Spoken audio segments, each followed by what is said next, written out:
What's up, everybody? Welcome in, welcome back. Thank you for coming back to check out another episode of the Format Podcast. First and foremost, if you're a new listener, thank you for taking the time to check me out. I appreciate it, and I hope I give you some good stuff to think about, and I hope you enjoy the show enough to come back. If you're a returning listener, thank you for the continued love and support. As you know, we normally do the audio podcast thing, but I've been trying recently to change things up a little bit and give you guys a little bit of video content to absorb when I have guests on. So that's going to be a new thing that we're doing here. Obviously, got the YouTube channel if you're watching this right now. All right, just search the Format Podcast on YouTube. We should pop right up. Also, on social media, you can catch me on Twitter, Bruce F.A. Hope, at Bruce F.A. Hope. You can catch me on Instagram, at The Format Podcast. That's at The Format Podcast. You can also email me, theformatpodcast@outlook.com. theformatpodcast@outlook.com. You can catch me on any one of those mediums. You can let me know if I'm the biggest idiot talking sports. Just tell me why. We can discuss it. We can argue about it, whatever. You could tell me you love the show. I'd love that. You could tell me you hate the show. Wouldn't love it quite as much, but at least that lets me know you're listening. And you can just give me whatever thoughts you have, all right? I don't care what you do. Just love the interaction, love having the feedback. That's awesome. I really appreciate it. Again, if you're a new listener, I really hope that I give you, something to think about. Some of my takes are going to be contrary, maybe a lot of them contrary to what you hear in the popular sports media / opinion space, but that's what makes me me. I'm not going to tell you, what everyone else is telling you. I'm going to give you what I genuinely believe, and I'm going to give you the information to back it up, all right? So, also, I will say you can catch me if you want to listen to the regular podcast, anchor.fm/the-podcast. You can listen to it right on Anchor, or you can listen to it on Spotify, Google Podcast, iTunes, pretty much wherever you listen to podcasts, you can find this show, all right? If you do listen on Apple Podcasts, please, please, please give us those 5 stars. The more 5-star reviews we get, the further we go up in the rankings, right? So just rate and review, rate and review, rate and review. And also, if you enjoy the show, don't keep it to yourself. Share it. Give it out to other people. Let them know what you're listening to. Let them know why you love it, all right? So share it with your friends, your family, your coworkers, fellow students, whoever it is that you know that likes sports talk. Let them know about the show, all right? So with all that said, we're going to talk some NBA ball today. This is going to be a doozy, all right? Got 2 good hosts for you. So with all that, sit back, relax, and listen up to episode 76 of The Format.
So you know what time it is. Back with the Format Podcast. We're going to talk hoops. So if we're talking hoops, you know who's here with me. Of course, I have AAU coach and official Format Podcast basketball aficionado and analyst, Andy Noel. What's up, Andy? Bruce, how you doing today? Thank you. Thank you for having me. Absolutely. Always a good time.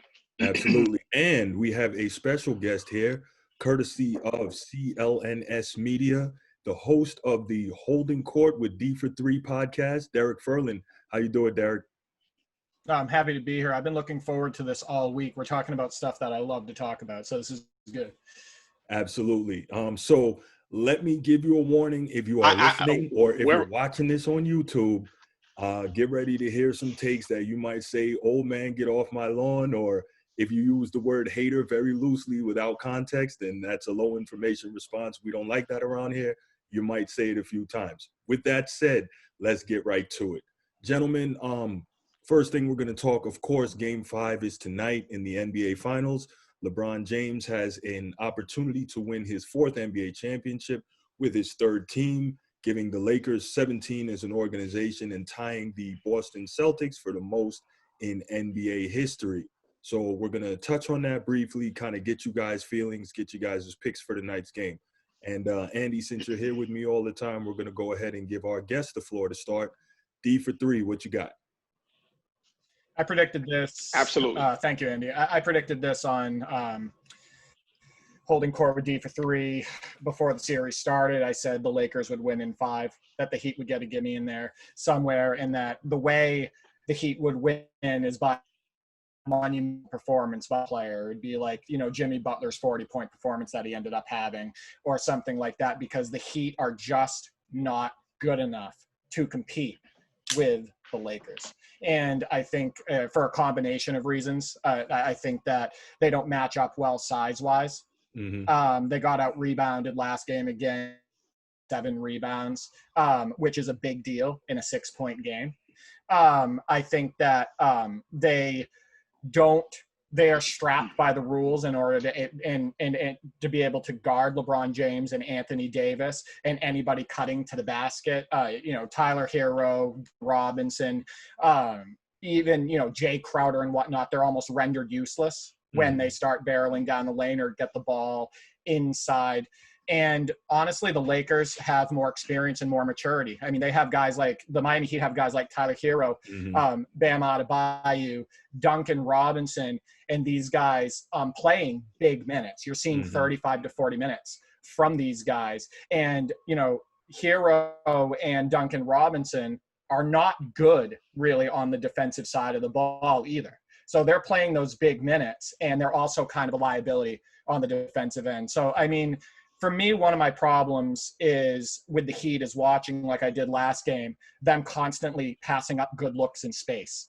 Jimmy Butler constantly had shots available to him within 13 to 18 feet, and he would either consistently not look at the hoop and he'd look for the handoff because that's a play that Spo likes to run, or he would just dribble it. He would just back it out to the 3-point line. Those shots should be taken. And in a 6-point game, if you're taking those good looks in space, you have a much better chance to overcome a 6-point deficit and win that game. So let me stop you there. I have the Lakers winning tonight. Yeah, absolutely. Let me interrupt you real quick, and we will get to more of this in our next topic.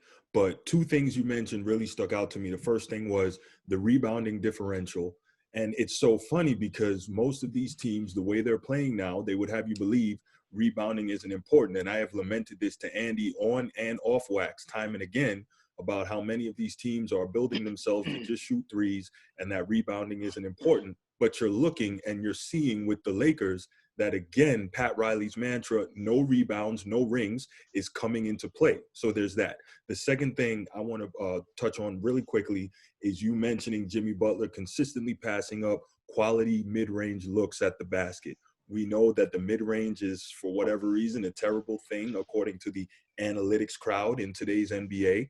And I've seen it constantly as well, mid-range open shots or even opportunities at the basket, and they get kickouts for a long 3 instead. When, if you lose a game in single digits, as most games are won and lost in single digits, if you took 4 or 5 of those 3-point attempts and executed quality 2s and scored on them, you win the game. But we'll get to that a little later in our next topic. Andy, your take on the NBA Finals Game 5 tonight, where you see that going, your pick.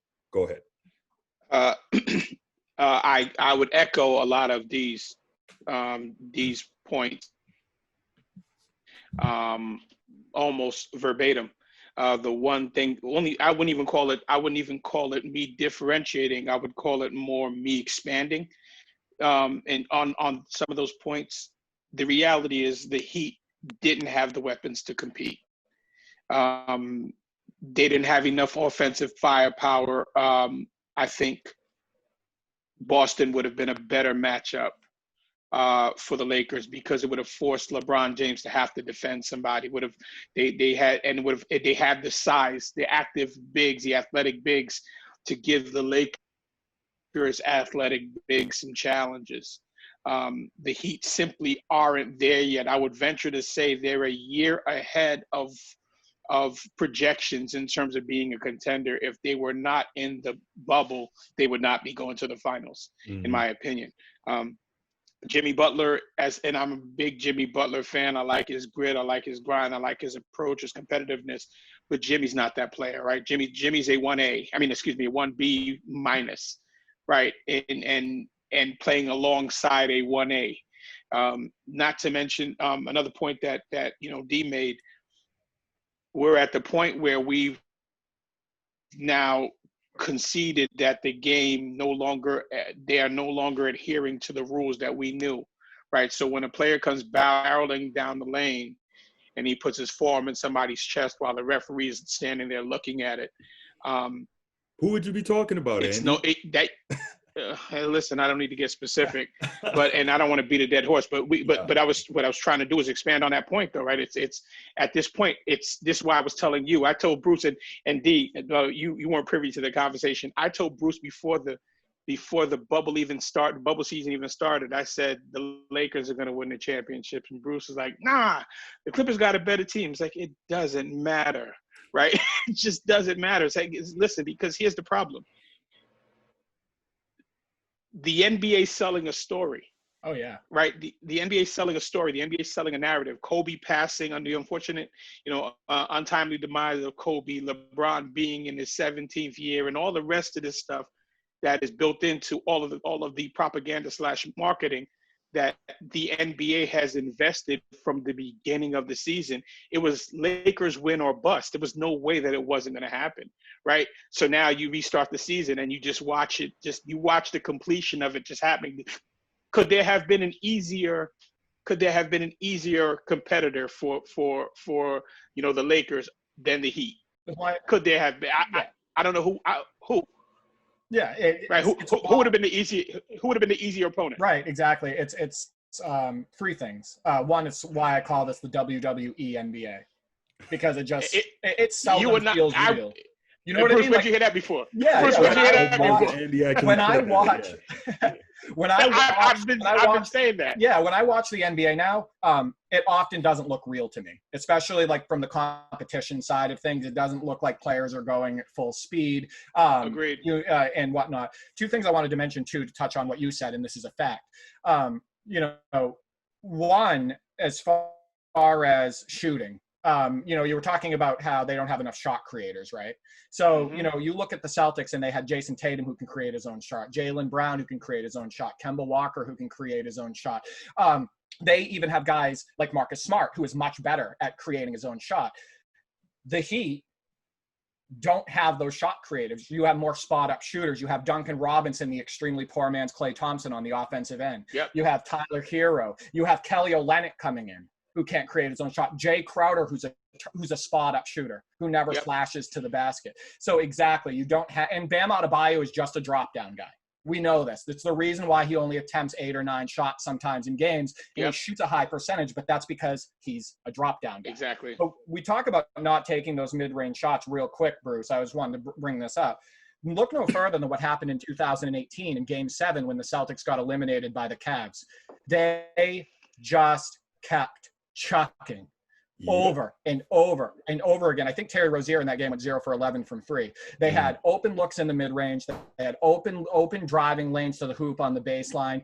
Didn't attack any of it. They scored 79 points in that game and they lost. Game 7 in that same playoff for Houston, they missed 27 threes in a row in a close game with the Golden State Warriors. This whole 3-ball mentality, I just want to point that out, this whole thing where threes are the higher percentage shot and everything, there is no context when people talk about this. Totally agree. Utter nonsense.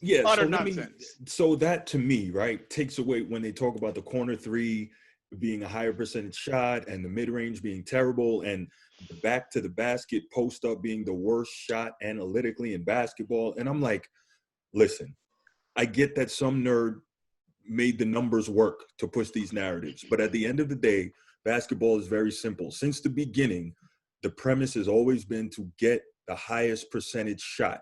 And if you want to just use your brain here, not you guys, but a lot of these people, the highest percentage shot is the shot closest to the basket. That's just common sense. And so if we are removing that common sense premise because some guys manipulated some numbers to tell us something that isn't the case, well, that's where we end up seeing what we're seeing now. Some people are going to tell me, and I've heard it constantly, old man, get off my lawn. Everything evolves, everything changes. Yes, but that doesn't mean it evolves or changes for the better. But we'll get to that. So I guess we're all safe here in saying that the finals are over tonight. LeBron picks up championship number 4. And then tomorrow we've got to hear every show talk about the nonsensical argument of whether or not he's now surpassed Michael Jordan. He's the best. He's the best ever to play the game because he's shooting 40%. No, he's shooting 40% out of a.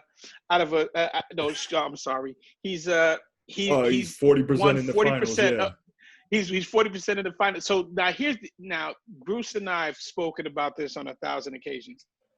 I never use the best player. Or I never complete the best player argument with how many championships you've won. Mm-hmm. Right? It's or with stats. Because stats and accolades do not make the player and they don't factor in context. There you go. Right. So the question becomes, right, and this is barbershop talk. For the 100 people who have argued with me about LeBron versus Michael, I always tell them that's not a real discussion. Like, what do you mean? I said, they are miles apart. And I'm talking about not 5, not 10. They're 100 miles apart. Mm-hmm. I said, let me ask you a question. And I asked one guy this. I said, is LeBron a better post-up player than Mike Jordan? Oh, no, he's big. I said, listen to what I said. Is he a better post player? I said, that's footwork, that's moves, that's efficiency. Is he that, right? Bron you're missing my point. I said, is he a better perimeter player, right? Does he have a better offensive repertoire than Michael Jordan does on the perimeter? That's insulting just to hear you say that. Just to hear you say that, that's insulting. Right. But so when you slow it down like that, it allows you to make the person understand, okay, listen, we're not having the same discussion, right? One guy says, well, how do you score those points? I said, well, you're scoring 70% of your baskets close to the rim, and you're switching off the smaller players. Mm-hmm. Yeah, you're going to score a lot of baskets, right? I said, but here's the one thing that I can tell you. Michael Jordan didn't struggle with length and athleticism. Shot blockers were getting dunked on or scored around, right? Yes. I said, LeBron James sees a shot blocker, and it's essentially, okay, I'm going to shoot pull-ups, right? And I read an article a while ago, shared it with Bruce some time ago, how Roy Hibbert was essentially a rod stopper, right? LeBron developed a floater because of Roy Hibbert. When you make these comparisons, right? The guy won 4 championships. How many different teams? 3 different teams. Mm-hmm. 3 different curated teams out of 10 tries. I don't even know how to. So I always tell people, okay, a kid bought a test home that they scored 40%. So they got a 40 to 100. But they had perfect attendance. This kid should be a valedictorian. But they had perfect attendance, right? They were there every day. But they showed up a lot, right? Mm-hmm. Mm-hmm. Right. So it's a nonsensical let me stop argument. you guys real quick. So we kind of moved past the NBA finals discussion. So we're getting into the next topic. So let's go ahead and make sure everyone knows what that is. And basically what we're talking about now is, has the game regressed, right? Has the NBA regressed? We're at a time now where most of the sports media pundits will tell you the game is in a better place than it's ever been before. Players are more skilled than they've ever been before. I vehemently disagree with that. But has the game regressed? So, Andy, you go ahead, and then Dee4Three we'll get your thoughts on that, and I'll give mine afterwards. I think it has, right? I think it has, because and I almost think it had to, right, to a degree, because you had to make the tent bigger. Right, you needed to bring more people into the equation, because everything at this point, and I credit Adam Silver for it, right? Mm-hmm. He realized that we were going towards the content market, right? So now you can, right? The NBA has partnerships with Vegas now. Mm-hmm. In order for that to be able to work, you need more people engaged. And the more people, what are the chances that you're going to have like us three? What are the chances that you're going to have, an exponential multiple of us three who are this engaged in the game to this level of detail? What are the chances, right?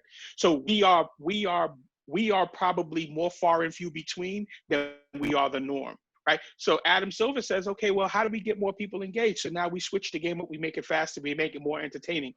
But never mind the fact that we've got a whole bunch of one and done dudes who don't really know how to play the game anyway. Right. So this faster style, and to the point you just made earlier in terms of playing in the post, most players these days don't even know how to play in the post. Mm-hmm. Right. Mitchell Robinson. You think Mitchell Robinson can do a post move? Right, well, you think Miles Turner can do a post move? Is, so we're going to get into that. But absolutely, yeah. But the challenge is, right. The challenge is, so the game almost had to regress in order to remain entertaining, right? Because at this point, there you go, right? We could not have an Olajuwon. What would an Olajuwon do in today's league, right? Where no matter what, he's going to be switched at. Yeah, maybe, right? At the end of the day, right, are they going to pass in the side? Because you got a whole bunch of guys who are useless if they're not shooting a 3-point or playing defense on a wing player, right? We have three positions. This is three positions. We got playmaker, 3-and-D, rim runner, rim runner, rim protector. Those are the only three positions these days, right? So small forward and 2 guard, interchangeable positions. 6'7" guy who can play defense and shoot a 3, right? How many Mitch Richmonds are there out there? How many Bradley Beals are there out there, right? There are a handful of all these different players. So now, how many power forwards these days are 6'5", right? PJ Tucker, because the game had to become this version in order for it to remain palatable, to use your terms.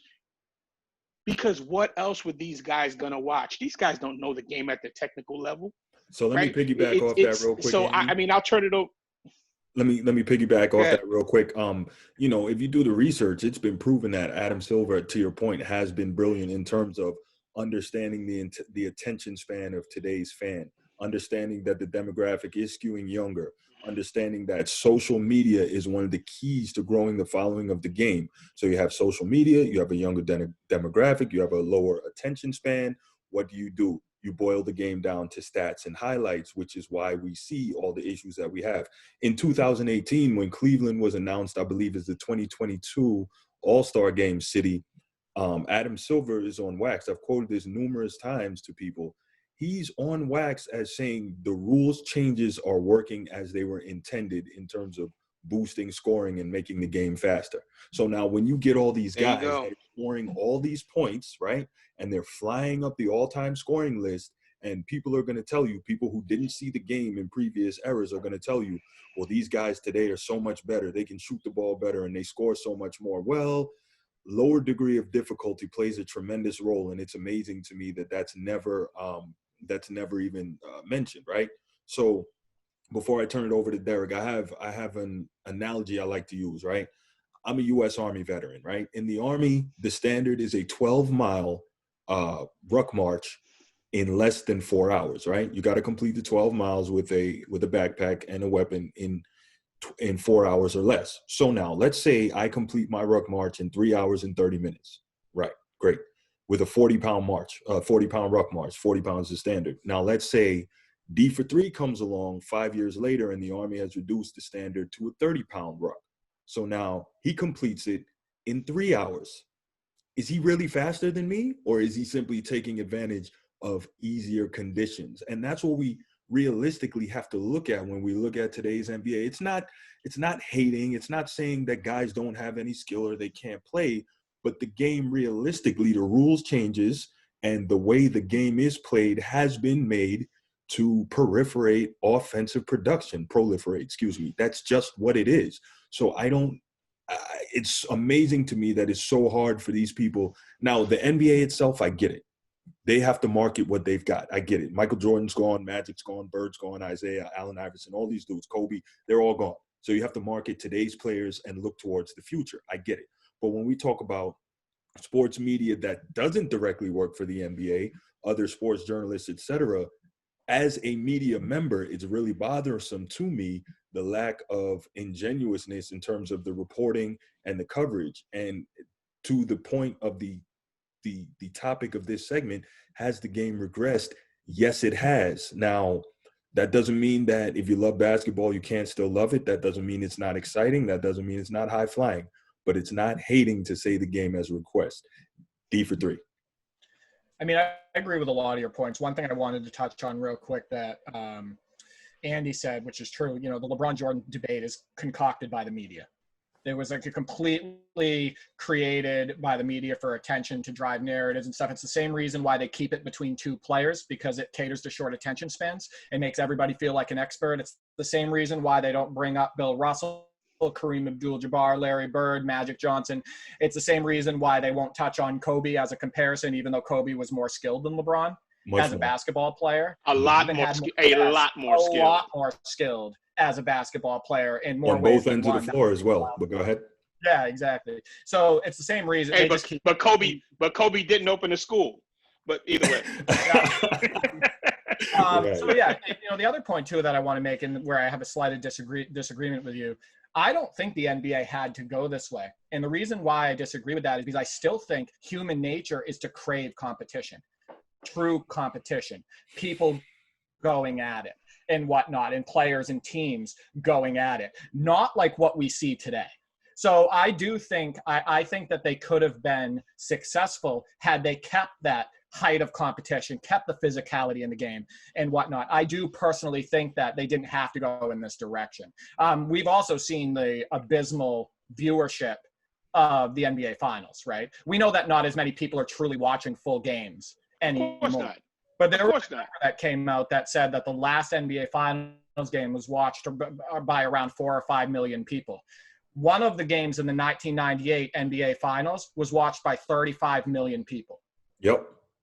35 million. Do you know how big of a difference that is? So the point is that I do think that people truly crave good competition. The other portion I wanted to bring up, because you said, has the game regressed? I think there's many factors that have made it regress. One is the impact of AAU, which I'd like to touch on in a little bit and quote Kevin Garnett and Kobe Bryant. The impact of distraction by technology and the height of social media, and also how social engineering plays a factor in how youth is coming up and how the game is also being played because of that.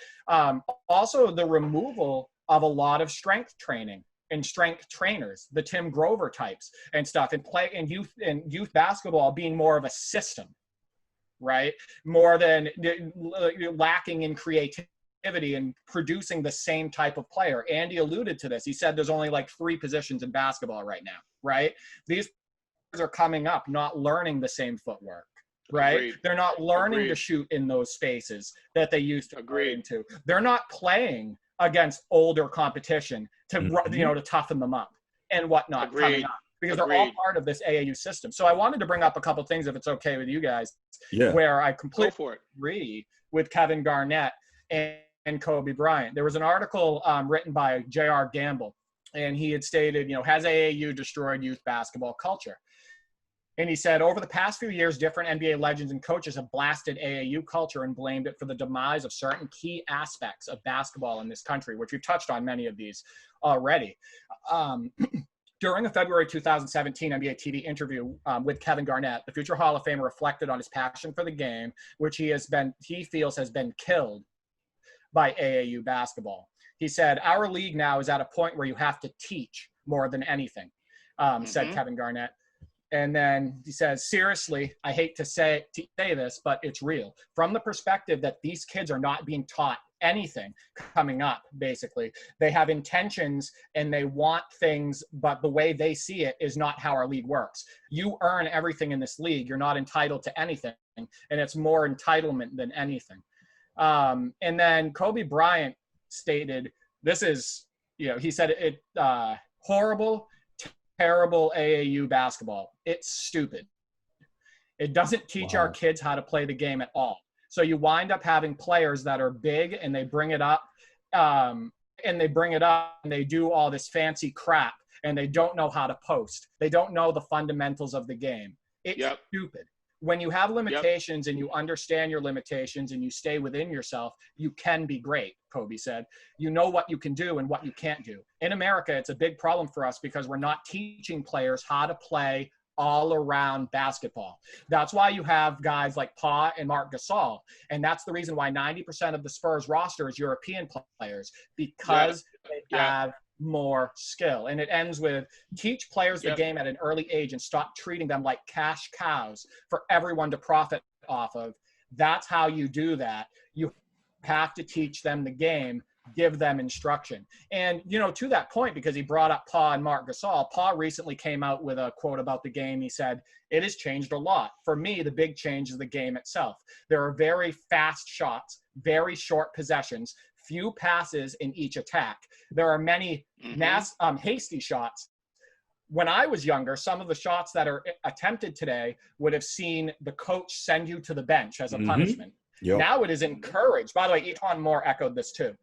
Now it is encouraged to shoot in the first 8 seconds of a possession. It has lost the beauty of the game, the purity it had, the fact that moving the ball from one side to the other, the ball inside, outside, which was to play with 2 in the post. Now there are times when there are teams that play with 5 small guys. Mario Hezonja played the other night as center for us. And the last quote, and I'll shut up. Marc Gasol said, stats are killing the game of basketball. A lot of things happen that you cannot. I heard him say that. So sorry for the rant. I wanted to bring up those quotes. No, that's fine. We're not the only ones talking about this. Right. So let me, to your point with that, and immediately when you started talking about it and you gave the Kobe quote, the first thing I thought was Kobe also has the benefit of being able to see the game through 2 sets of eyes. The first set being a kid who grew up in Europe for the formative part of his basketball life. The second set, a kid who played AAU in America. I think he came here when he was like 13 from Italy. So he was there in his formative basketball time in Europe. He learned how the European player was drilled in skills, right? Drilled in skills, and in fundamental team basketball. And then he came over here, he played AAU, so he was able to combine his physical and athletic ability with the skills approach that he learned overseas. And you hear that being echoed with the Powell and the Marc Gasol guys, and then the commentary about the Spurs. And now if you look at it, not to be disrespectful, but there's no reason Luka Doncic should be killing the NBA the way he is, right? Because if we go back in time, Tony Kukoc was Luka Doncic before Luka Doncic. Drazen Petrovic was Luka Doncic before Luka Doncic. But those dudes had to come over here and they had to make the adjustment. They didn't walk into the league and start dominating. Luka walked into the league and was dominating. Why? Because of those same things that Kobe and KG and Pau Gasol were addressing in their commentary. There's just an overall lack of skills. But, you know, for those of us who don't see the game the way you, me, Dee4Three see the game, they're going to say, oh, we're just haters, and they're going to disagree and say the players today are more skilled than ever.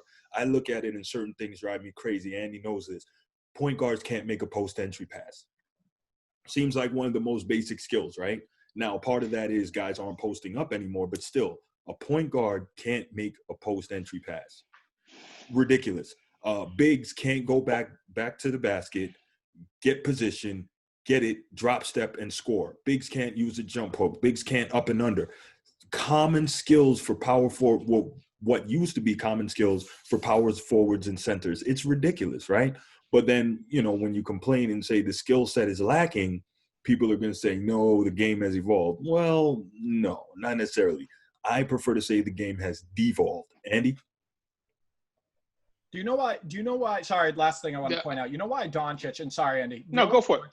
Does so well and succeeds the way he does in the NBA? Because he can get wherever he wants on the floor without any interruption. Yep, great footwork. If you watch full great footwork, which most kids don't, if you watch full games of Luka Doncic, all he's doing, he's being able to weave out inside the 3-point line, outside the 3-point line. He's able to get wherever he wants uninterrupted. And if you get in his space on a shot, he's not a great shooter anyway right now. If you actually look at and watch his game, some of the shot selection he takes is horrible.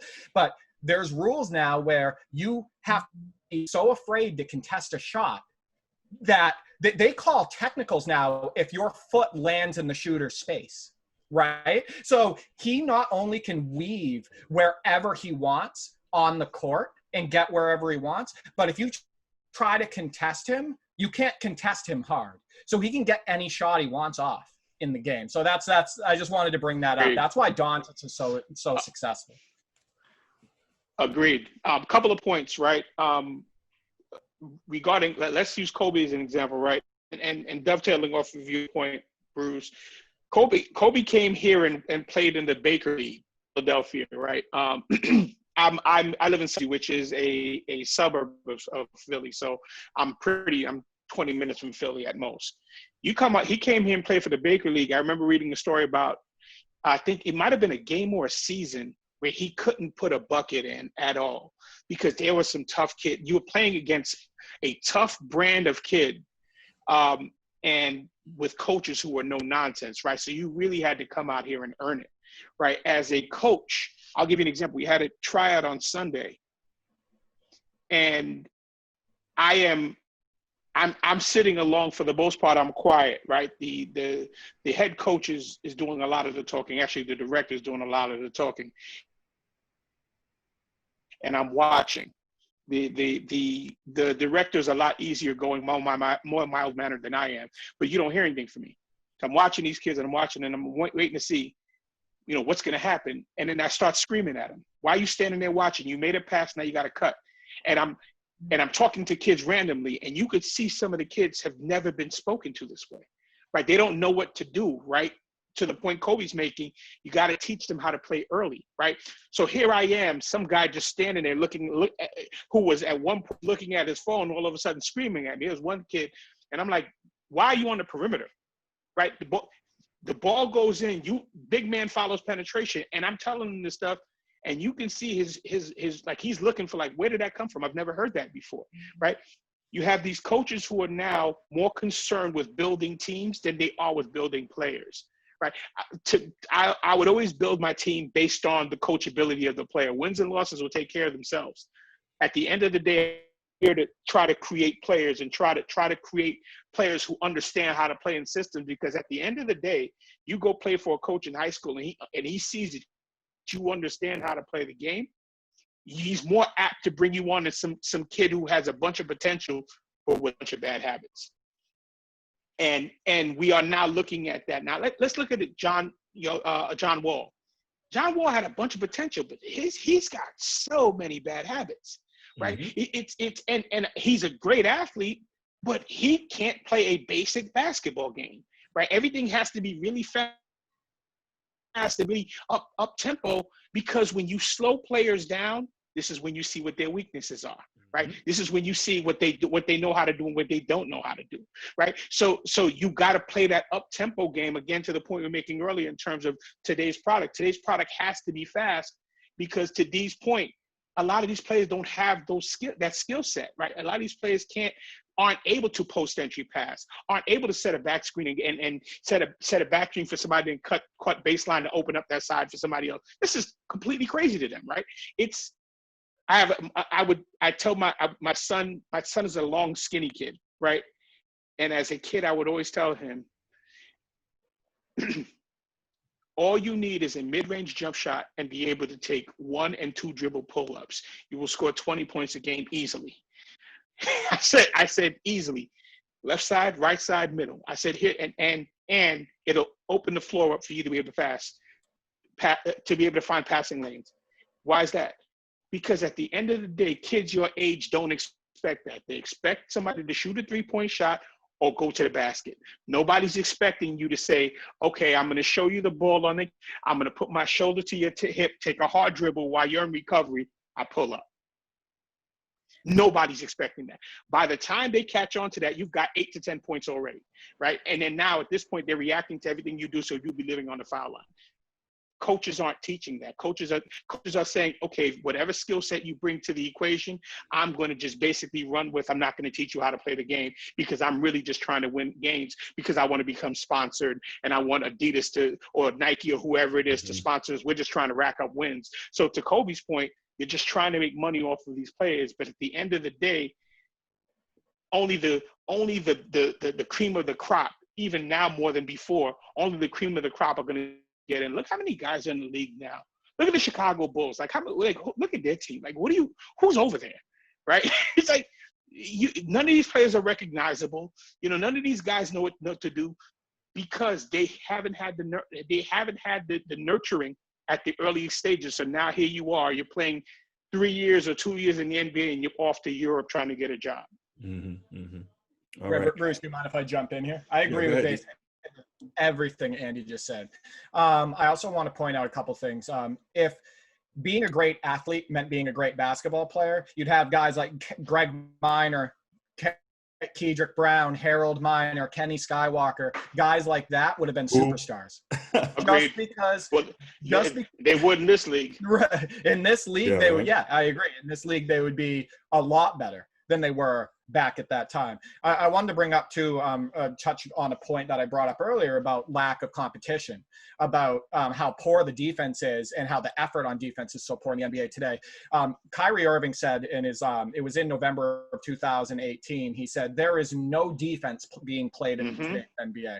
He said, I think it's just not a lot of defense being played, said Kyrie. He says, teams are scoring like it's the 60s or 70s. It's, by the way, there was much better defense in the 70s. I watch a lot of 70s games, so I don't agree with this. It's 132 to 112, 142 to 121. There's no defense. You go into Utah-Boston game, and it's 86 to 92. You see the difference in the effort every single night. And then he says, I get it from an NBA player standpoint, the amount of games that we play, but sometimes you have to make guys miss. We're all NBA players. If you see an open look at the rim, I'm pretty sure we're going to knock it down over 50% of the time if it's wide open. No defense and no effort. It's really what it comes down to. Nobody should be scoring that many points. When you watch these games, Andy and Bruce, what do you see? You see that lack of intensity, that lack of defensive effort. And still you have guys like James Harden popping contested threes and stepping back into contested threes when he doesn't have to. And this is supposed to be the greatest scorers of all time. And I put quotations up there because he's not even close. Yeah, he is not in the conversation. Right. Yeah. Agreed. So Agreed. I also wanted to point this out because we're talking about has the NBA regressed. There was quotes that, this is from Mark. He said several Clippers were so fatigued during Game 7 against Denver that they struggled to play stints longer than 3 minutes and asked out of the game for a breather in the fourth quarter. Wow. You're telling me that we're at the height of conditioning and the height of human performance, and these guys in a Game 7 in the NBA playoffs can't play more than 3 minutes without being exhausted and asking to come out? Also, what does that say to the mentality? You know, these guys didn't have to travel. There were no back-to-backs. Playing in a league with minimal physicality, and you can't play more than 3 minutes on the floor? Dee4Three, what are you doing right now? Are you telling the truth? Stop that. We don't like that. I'm telling the truth. I want to point something out too really quick. I think Andy will appreciate this as kind of, an old school guy. And I posted this on Twitter. I said, athletes from the past, and I use like 80s and 90s, for an example, were perfectly equipped for amazing results. They had gyms, they had gym equipment, they had weights, boxes, cable machines, medicine balls, resistance bands, jump rope. They had supplements, they had proteins, they had vitamins, amino acids. They knew what to eat. Have you seen Kendall Gill? Doug Christie? I swear they had 0% body fat. They knew what to eat. They knew the fluids to take in. They had the proper guidance, and they had the genetics. Look at Wilt Chamberlain. If Wilt Chamberlain he was an Olympic-level athlete. Yep. If Wilt Chamberlain could achieve that athletic performance back then, why aren't players, why isn't this NBA Jam and players jumping above the backboard today? Like, I don't want to hear, I know that's extreme, but I don't want to hear that we've evolved athletically. And we have not. And if we've evolved athletically, Andy, tell me this: why are we moving further away from the basket? Why are we attacking? How is this evolution? Right. You're moving further away from the basket. Why are we driving the lane less? So this is an argument that I have consistently, D. And realistically, I truly don't believe that the athletes are better today. I believe that they have better sports medicine, better nutrition, and better sports science. I get those things. But I always say, if you could give these things to the athletes of the 80s and 90s, no answer. Because you look at it, there's no Sean Kemp in the league today.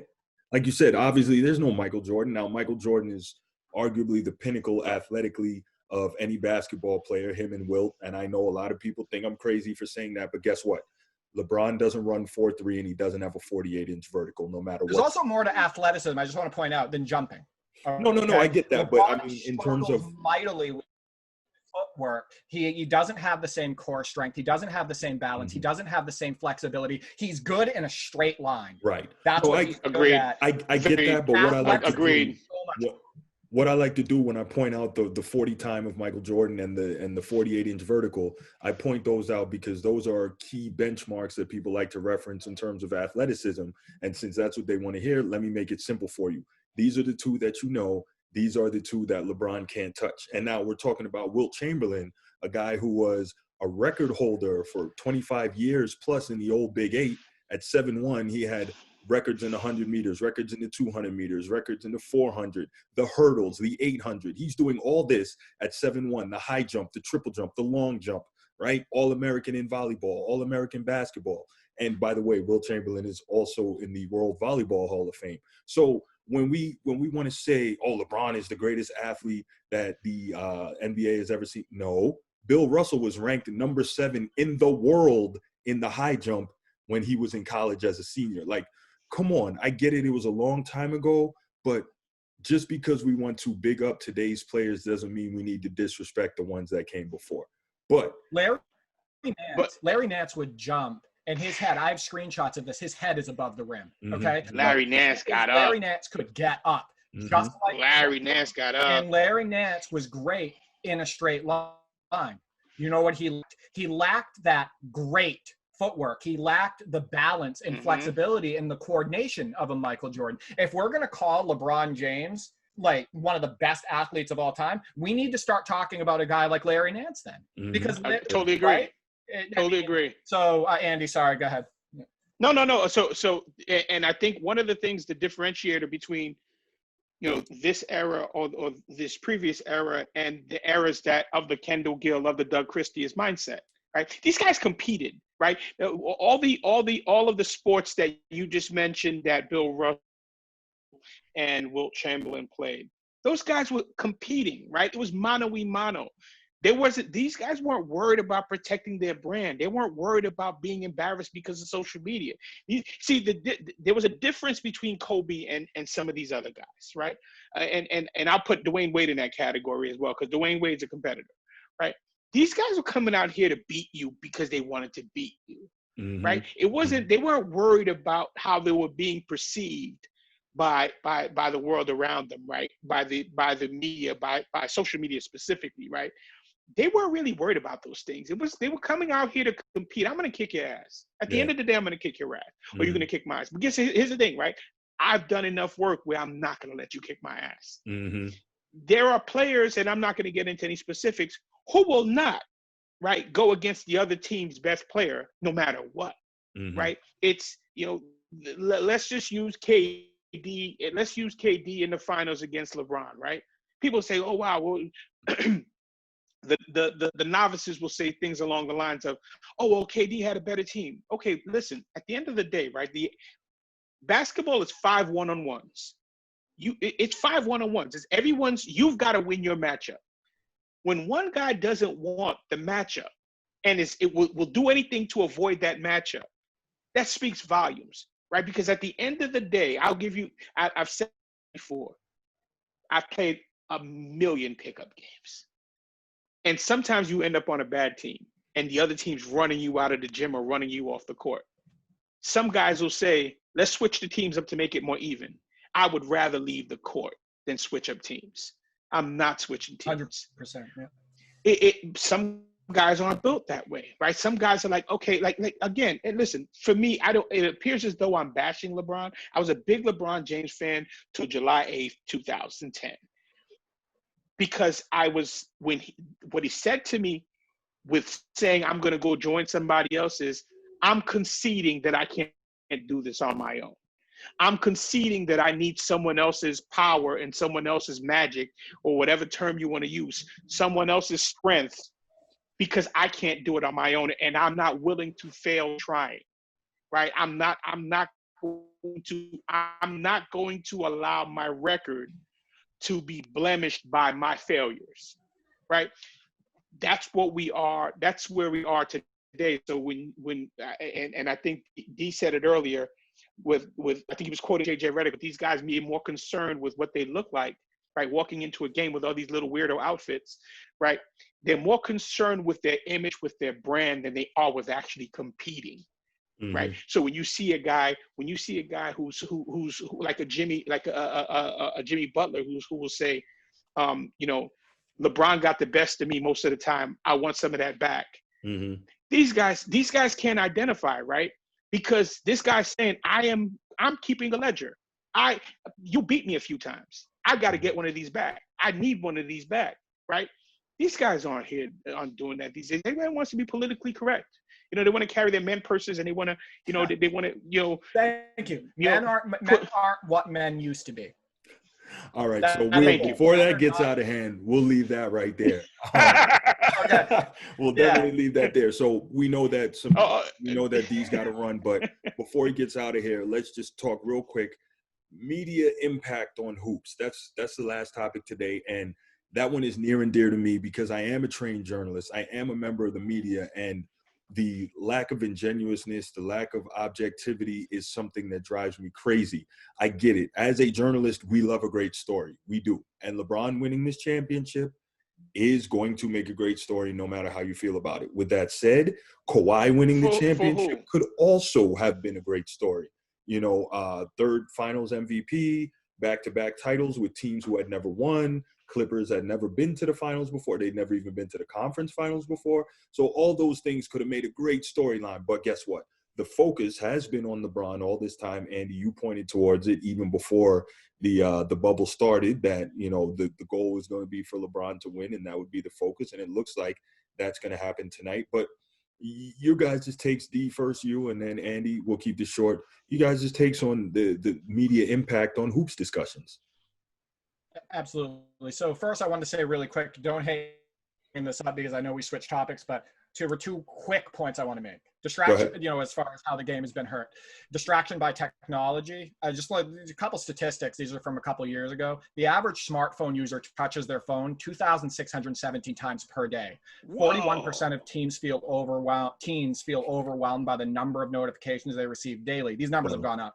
63% of parents feel teens are addicted to their devices, and 85% of smartphone users will check their devices while speaking with friends and family. So this also goes with media and how they're also ruining the game, because these people are on their phones constantly and they're constantly distracted, and they're getting hit from ESPN and Bleacher Report and all of these ridiculous takes, something like comparing Rondo to John Stockton, which made me almost want to jump off my balcony. So just to give you an idea, that is another reason why I think the game has been hurt. I think kids are distracted. They're not out competing as much. They're distracted during their workouts. They don't care as much about basketball. And there's no excuse for people at the height of access like Mitchell Robinson not knowing who Hakeem Olajuwon is when he's playing in the NBA. And there's no excuse for Penny Hardaway, who recruited a player to Memphis, where he coaches. There's no excuse for that player to never have seen a Penny Hardaway highlight.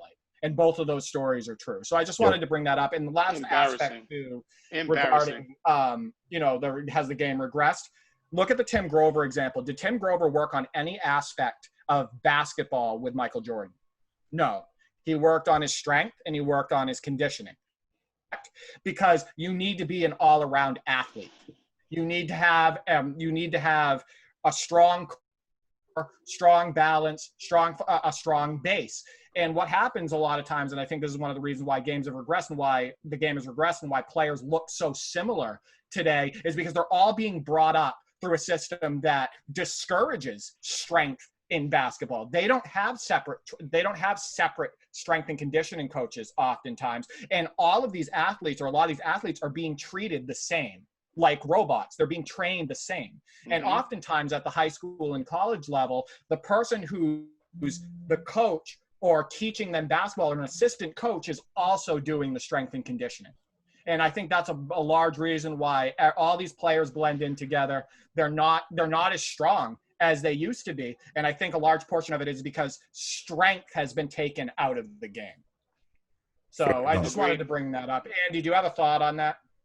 No, I totally agree, right? And another thing that's messing the game up is a lot of these kids, they do more training than actually playing, right? So it's like, okay, well, I have this move. It's funny. I saw it on Sunday during the tryouts. It's almost like the kid doesn't know what to do. It's like, okay, I used the two moves that I decided I was going to use, and the defender's still there. What do I do now?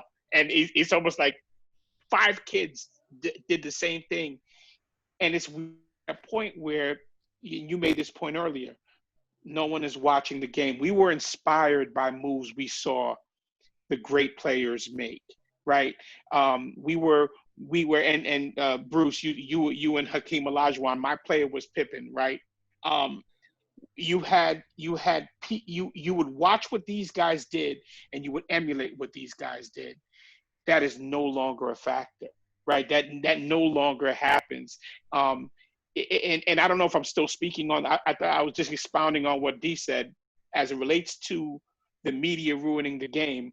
Yeah, even media those impact guys, discussion. That's the game, right? Even those guys, like one of my guys is, and probably my go-to guy, for the most part, is Rick Bucher, right? Mm-hmm. Rick Bucher will keep it real, right? Rick Bucher's like he's at a game with one of another guy in the media, and the guy's not even watching the game. Right, the guy's not even paying attention, but he'll go to the box score at the end of the game and write a story based on the box score. Right. Mm-hmm. So now you have that's one part of it. The other part of it is like the Mark Jacksons, the Jeff Van Gundy's, the Chris Webbers, the suddenly Reggie Millers, who now are fanboys, right? And they're not looking at the game for what it is. Right. I'll give you a perfect example. Was it 17 or 18 finals, Golden State against Cleveland. Against Cleveland, and LeBron tries to draw a charge, but he's clearly out of position. The refs initially they call the charge on KD, and it's almost as though Van Gundy is saying, although that's a charge, you can't go back and change it.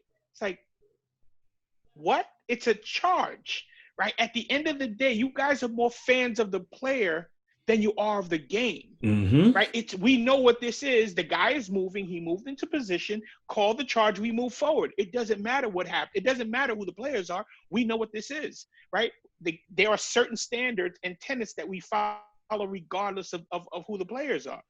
But because these guys are now shaping the narrative, they're shaping what the viewer is listening to. So when you hear these kids who say something to the effect of, "Oh, he's got 4 MVPs," it's like, okay, what exactly does that mean? You know, an MVP is a media selection, right? That guy, this is an award given by sports writers. That's it.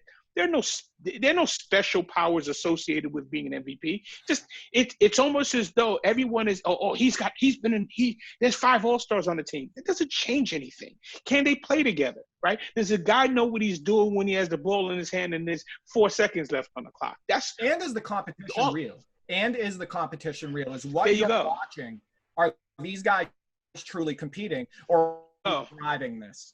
There you go, right? And we're at a point where the media has contrived this product that we're looking at. And now guys like us who understand what this is actually supposed to look like are saying, wait, this doesn't make any sense, right? It's like the one that I hate the most is, oh, wow, that's bully ball. It's not bully ball. It's an offensive foul, right? Guys, let's.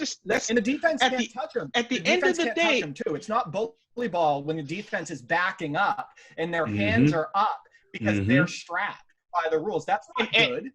And then the elbow goes in the chest. The elbow goes in the chest of the guy who's standing like this, and the referee calls the foul on the defender. It's like, okay, are you calling the foul because he was standing there? Was he supposed to get out of the way, or was he supposed to help the guy to the basket? Right? Or was he supposed to say, hey, you know what? You missed that one. Let me rebound it and score it for you. Right?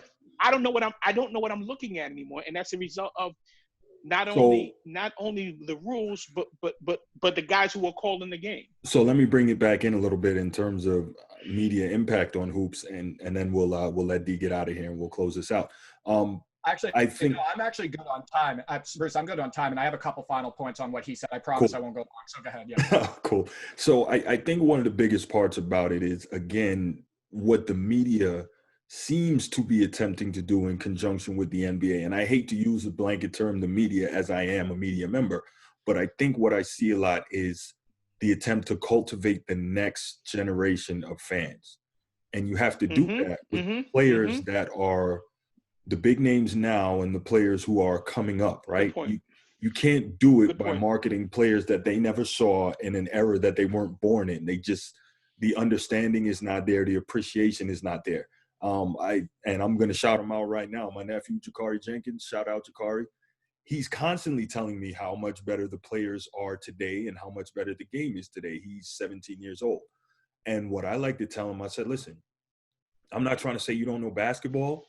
I'm trying to say, how can you definitively make that statement when you've only been watching basketball for the last 10 years? I've been watching basketball since the mid-'80s. That doesn't mean I know everything about the game, but that means I have a historical point of reference to which I can make these comparisons that we're hearing and seeing now, right? I can do that. If you've only been watching the game 10 years or 5 years or however long it is, you can't do that. So you can say, I love this guy. I think this is great. Definitive statements, hold off on that. And a big part of it is the media, whether it's the NBA media or the sports media in general. Dee4Three, let's go ahead, get your final comments, and then we'll head on out. Absolutely. So I wanted to bring up a point to go with what Andy said is, Reggie Millers and the Doris Burks and the Chris Webbers and stuff and what they pull during games. I look back at a play, I think it was in 2017, where LeBron was in the post. You may remember this, on Jaylen Brown. And he did a spin move where he completely carried the ball and his hand went underneath the ball. And it's the only reason why he got the spin move off, because he doesn't have the ability and the coordination to do the move that he was trying to do. And in the slow motion replay, you're looking at it and it literally shows him putting his hand under the ball, bringing it back down. And Reggie Miller is gushing about this move. He's like, oh my God, he put Jaylen Brown in the blender. And they're talking about how great of a move it is. Oh, he sunned him. He taught him this and all of this stuff. And it's like, why are you guys not commenting on exactly what you're seeing? Watch it. Like, we're all seeing. You sound like a hater. Watch it. And that's why I miss the Doug Collins and the Mike Fratellos and the Hubie Browns and people that actually dissected the game. And even Tom Heinsohn in the 80s when he used to do national broadcasts. If you actually listen to these guys and they're talking about the game, they're not being biased. They're actually they're breaking down the game. They're talking about the plays being run. They're talking about the strategies of the two teams. But Dee, to your point, anymore. That's why those guys aren't there anymore, because they're not towing the line. That's why they're not there anymore. I know Tommy Heinsohn does local Boston Celtics broadcasts, but there's no national room for him because he's going to tell it how it is. There's no room for who did you say? Hubie Brown, Doug Collins. These guys. Hubie Brown, Doug Collins. They're not Mike Fratello. Doug Collins. Right. Desire to Illustrated. These guys aren't. Doug Collins story. And I haven't seen Doug Collins since he said he would never double team LeBron James. I haven't seen him since. He said, I would never double him. LeBron, you're getting 45 to 60 tonight. You're going to have to rebound the ball, but you're not getting 7 assists tonight. You're going to have to win this game. I never saw Doug Collins from that. Another guy who used to be on national games, not anymore, Grant Hill. Grant Hill was not drinking the Kool-Aid. Grant Hill has said, I think after Golden State swept Cleveland, Grant Hill says, no one ever needs to compare these two, LeBron to Jordan again. And he was like, that's not a real comparison. Something that is of that nature. Never saw him on a national game again. The last one I want to media, but a lot of the times too, what's ruining it is influencers and former players. It's the Nick Youngs. The Nick Youngs who say, to me, MJ never went up against a superstar besides an older Magic in the finals. He played against stars. Then he goes, this is the first time ever Bron played against a non-superstar team in the finals. And then he goes, what I mean by superstars is KD, Curry, Duncan, people in the top 3 at their position. It's players, former players like Nick Young and Kendrick Perkins. Ron Artest, and some current players like Spencer Dinwiddie, etc. And the comments that they make, the Trae Youngs. When those players speak up and they get millions of impressions on social media. What do you think that does to our youth? What do you think that does to them? I mean, it completely clouds their judgment, and they start being incredibly biased. And they start not seeing things for what they are. Anyone that would ever take anything that Nick Reich or Kendrick Perkins says seriously speaks volumes about that individual. Nick Wright's a buffoon. He plays a role. It's a script. We've talked about this before. Shannon Sharp, Skip Bayless, Max Kellerman, all of those guys, Nick Wright, they are scripted. They're actors. There's a reason why Skip Bayless is portrayed as the old man, right? Good point. The way he looks, the way he talks, the way he acts, he's supposed to be an old head. And then you have Shannon Sharp, the former athlete, the big former athlete, etc., propping up today's game. And what happens is all of these guys are doing the same thing, though. All they're doing is making casual takes, the same casual talking points the whole time. They're focusing on stats and accolades, and hardly ever do they talk real basketball because they have to cater. Agreed. Good point. Great point. I feel better now that I got that out.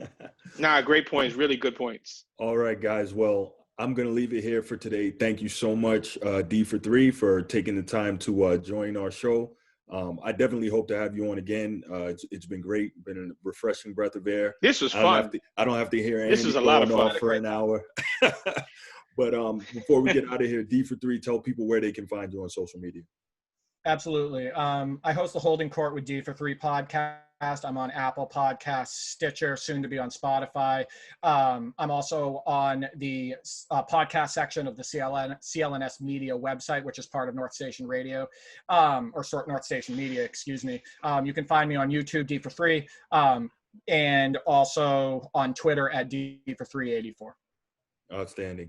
And again, thank you so much for joining us. Andy, as always, thanks for coming in, sharing your basketball. This is great, man. I appreciate it. This is great. Outstanding. We're gonna definitely do this again. Thanks a lot, guys. Thank you if you're listening, and have a great one.